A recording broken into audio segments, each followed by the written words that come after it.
I never thought I would tell this story.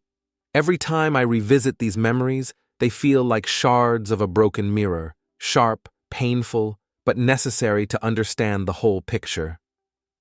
I got married right after college, at the naive age of 25. I remember the day I first saw Marilyn. It was at a party celebrating my friend's graduation. She stood out among the crowd of noisy students like a gem among pebbles, a poised, confident woman with long chestnut hair and mesmerizing green eyes. At 33, she radiated a special energy that magnetically drew everyone's attention. Looking back now, I realize I was spellbound. Her ability to carry herself, that slight mystery in her gaze, her soft, slightly husky voice, it all created an image I couldn't resist. The fact that she had a 10-year-old son from her first marriage seemed insignificant to me. I was sure I could handle the role of stepfather. Our romance developed rapidly. Within 3 months, I moved in with her, taking only the essentials from my parents' house. I remember my father's puzzled look and my mother's quiet tears.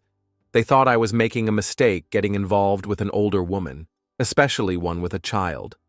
But does a man in love listen to anyone except the object of his affection? The wedding was modest, but beautiful. Marilyn insisted on a classic white dress, even though it was her second marriage. "I want to do everything right," she said, and I believed every word. We spent our honeymoon in Miami, at a small hotel by the ocean. Her son Kevin stayed with his grandmother, and those 2 weeks were filled with just the two of us. Soon after the wedding, we found out we were expecting a child. This news coincided with the purchase of my first apartment. I took out a mortgage, invested all my savings, and received help from my parents. Marilyn was thrilled with the neighborhood, quiet, central, with high ceilings. I remember her planning the furniture layout, choosing wallpaper, arguing with the designer.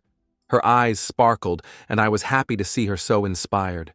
The first 5 years of our marriage could be called prosperous, though now I realize the first cracks were already appearing. I worked hard to provide for the family. Marilyn took care of the house and the kids. Our son Jake turned 1, and Kevin started 5th grade. Every summer, she would take the kids to the beach, Mexico, the Dominican Republic, sometimes the Bahamas. I stayed home, buried in work, convincing myself I was doing the right thing. After her maternity leave, Marilyn started talking about returning to work. At first, it was subtle hints, then direct conversations. "I feel like I'm losing myself," she said. "I need to grow." I supported her ambition. What modern husband would oppose his wife's self-realization? She went back to her old job as an accountant, but quickly grew bored. And then I made my biggest mistake. I offered her a job at my company. We were in IT consulting, growing fast, and needed a head of the finance department. Marilyn had the experience, education, and a quick grasp of new things. I talked to management, and she was hired. Her career at the company took off. Within 6 months, she was leading an entire department, mostly made up of young professionals. I was proud of her success, not noticing how our life was changing. Corporate events, team-building activities, parties. She was always the center of attention, the life of the company. And I was increasingly left at home with the kids, consoling myself that I was giving her the chance to thrive. The first warning signs appeared about a year after she joined the company. Constant messages on her phone, long calls supposedly about work. Especially frequent were her exchanges with someone named Andrew. I saw his name on her phone screen when she got messages. "He's my deputy, very promising," she explained. I believed her, or wanted to. Our intimate life gradually faded. First came the headaches, then fatigue, then just excuses. I no longer recognized the passionate, tender woman she used to be. Now, she often locked herself in the bathroom with her phone, spending hours on social media. And I had changed too. I gained weight, stopped taking care of myself. Evenings were spent at the computer, playing online games and drowning my dissatisfaction with beer. The fight started subtly, first occasional reproaches, then more frequent and louder. She accused me of becoming boring, of not growing, of being stuck in the past. I snapped back, reminding her who was supporting the family and paying the mortgage. The kids tried to stay out of sight during these arguments. Then came the final blow. Her team, 8 people, including that Andrew, suddenly resigned. All at once, as if on cue. They were leaving for a competitor, and Marilyn immediately announced she wanted to quit too. "I'm tired of this company, this atmosphere," she said. Like a fool, I supported her decision. Even worse, after arguing with management over the situation, I also resigned. 2 days later, she was working at the company her team had joined, and I was left jobless, with a mortgage and 2 kids to support. That's when I decided, enough. Enough of being pathetic. Enough of drowning my problems in food and beer. I started looking for work and stumbled upon a job opening at a fitness club. They needed a manager for corporate clients. The new job changed me. In 2.5 months, I lost 25 pounds and started working with a personal trainer. My body was changing, but more importantly, so was my attitude toward myself. And that's when Laura came into my life. She was nothing like Marilyn. Tall, slim, blonde with blue eyes, and an open smile. She was 27, a fitness trainer, and didn't hide her interest in me. But I still considered myself a married man and kept my distance, though I noticed her glances, heard her laugh at my jokes, felt her lingering presence when I was around. Then came the night that changed everything. Marilyn said she had an urgent corporate event. She left, dressed up, and excited. 40 minutes later, I called her, just to ask when she'd be back. The phone was picked up, but no one spoke. I heard voices, her laughter and a deep male voice. They were whispering about something, and it clearly wasn't work-related. 20 minutes later, she noticed the call and hung up. She came back late, smelling of wine and someone else's perfume. I silently watched her, and she broke. "Yes, I cheated on you," she said. "I'm leaving." When I asked, "Who?" she lied, making up a story about a successful 32-year-old businessman, supposedly recently divorced. Like an idiot, I decided to fight for the family for the kids' sake. I gave her 2 weeks to think. Those were the worst 2 weeks of my life. I didn't sleep, barely ate, went to work on autopilot. Laura saw my state but stayed silent, occasionally leaving a glass of fresh juice or a protein bar on my desk. Marilyn said she wanted to save the marriage, but first asked to take the kids on a trip, supposedly a gathering of former colleagues and their families at a lake. I agreed, clinging to hope for reconciliation. They left Saturday morning, and that evening, while sorting through old documents, I found a flash drive she'd forgotten. What I saw shattered my world. Photos, dozens of them. Marilyn in the arms of a young guy. That Andrew, her promising deputy. He was 22, just out of college. In the photos, they looked happy, hugging, kissing, laughing. And my kids, Kevin and Jake, were right there with them, as if they were a real family. I couldn't believe my eyes. How could she? With a guy young enough to be her son. He was 22, she was 39. It was absurd. I decided not to let on that I'd seen the photos. When she returned from the trip, I acted normal. 2 more agonizing weeks passed, and I stayed silent, observing. Then one day, an old acquaintance, Paul, came to the fitness club. We hadn't seen each other in years and got to talking over coffee. Turns out, he worked at the same company Marilyn had joined. What he told me was the final blow. It turned out Marilyn and Andrew's affair had started back at our company. They hadn't been discreet. Everyone saw their flirting, shared lunches, casual touches. The team had left for the competitor because Andrew was offered a leadership role there, and Marilyn had orchestrated the mass exodus. And at that lake, they'd openly shared a room, with the kids, with colleagues, as if it were normal. I listened to Paul, and something inside me died. Every word was another nail in the coffin of my marriage. He shared details I didn't want to know but needed to hear. How they'd planned the move, discussed their future, laughed about the stupid husband.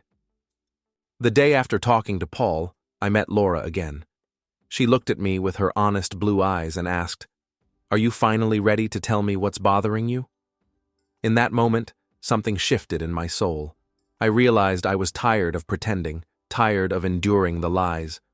When I got home, I sat down across from Marilyn and calmly asked, "How long have you been lying to me?" She tried to say something, but I stopped her. "I know everything. I saw the photos from the lake.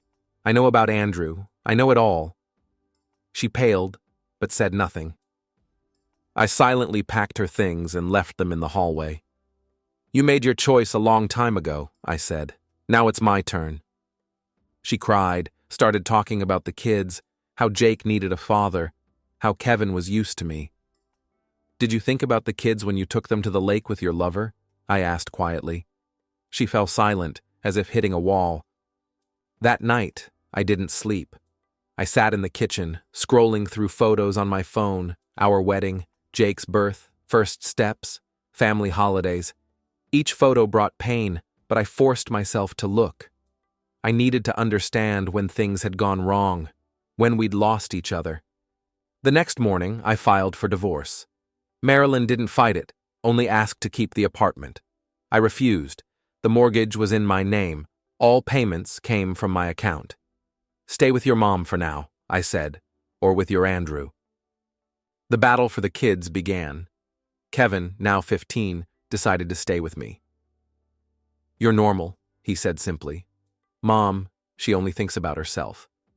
His words surprised me. I hadn't realized my stepson had been watching our life so closely. With Jake, it was harder. He was only 6 and didn't understand why his mom didn't live with us anymore.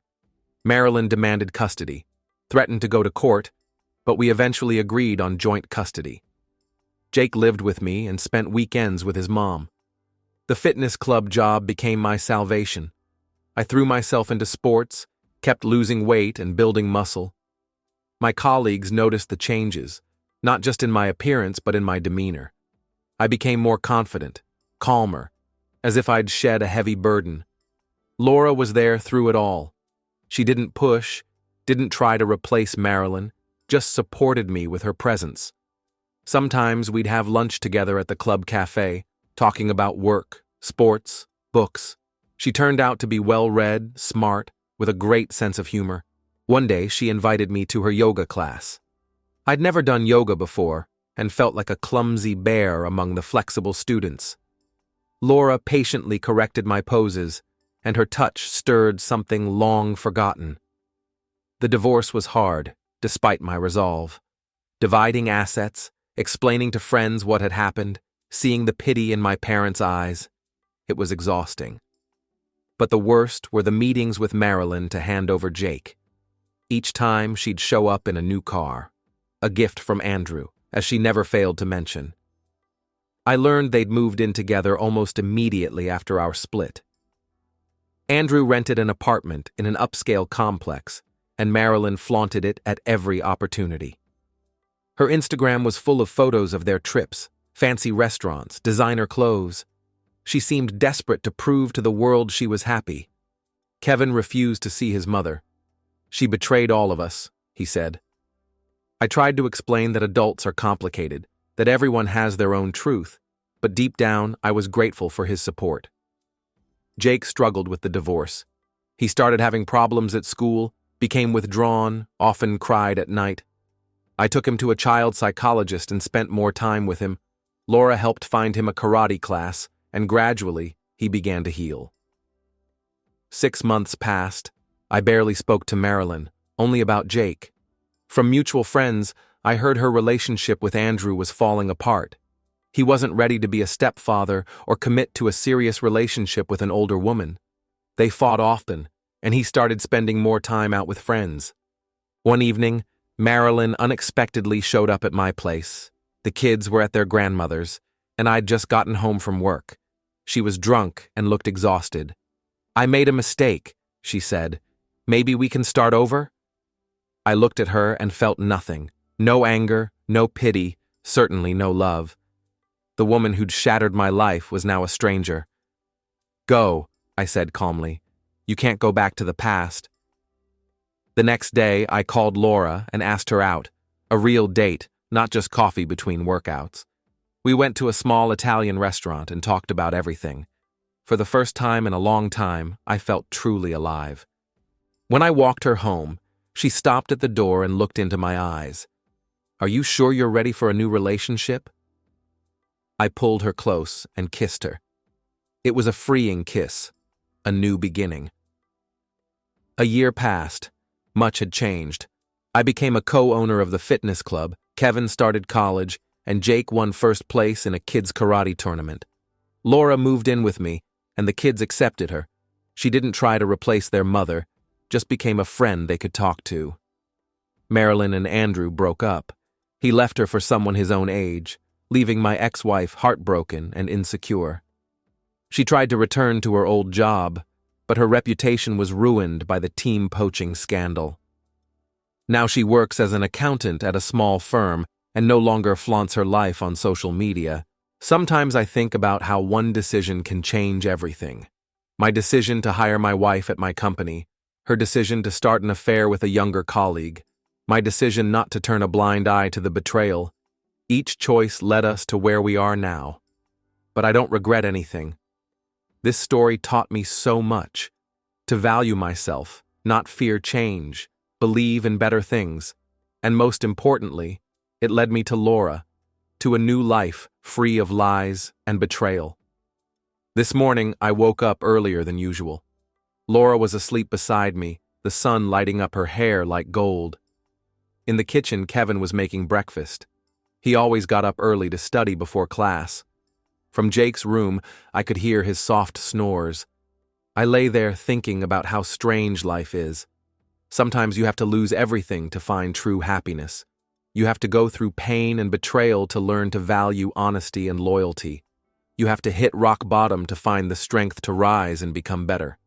In my jacket pocket was a ring. I planned to propose to Laura tonight. We were going to that Italian restaurant where we'd had our first date. I knew she'd say yes. We'd already talked about our future, about marriage, about maybe having a child together. Life goes on, and now I know. It can be beautiful when you're with the right person. Someone who sees the real you, accepts your past, and believes in your future. Someone you don't have to pretend with or play roles for. Someone who simply loves you, scars, fears, hopes, and all. As for Marilyn, well, I hope she finds her happiness too. Real happiness, without lies or pretense, because everyone deserves a second chance. But now I know. A second chance doesn't always mean going back to the past. Sometimes it's a chance to start over, with a clean slate and a new person. And that's a beautiful thing.